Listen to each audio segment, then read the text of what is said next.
दहिद येथील कल्याणसिंग राजपूत यांचे अपघातात निधन। नाशिकजवळील उड्डाणपुलावर रात्री त्यांच्या अल्टो कारला झाला अपघात। बुलढाणा तालुक्यातील दहिद येथील उमरावसिंग राजपूत यांचे चिरंजीव कल्याणसिंग राजपूत यांचे नाशिकजवळ झालेल्या कार अपघातात निधन झाले आहे।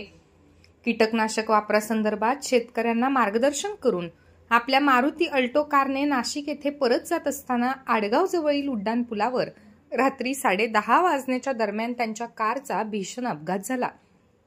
या अपघातामध्ये त्यांचा मृत्यू झाला असून आज सायंकाळी दहिद येथे त्यांच्यावर अंतिम संस्कार करण्यात आले। त्यांच्या पश्चात पत्नी व मुलगा असा आप्त परिवार आहे। त्यांच्या मृत्यूमुळे दहिद परिसरात हळहळ व्यक्त होत आहे।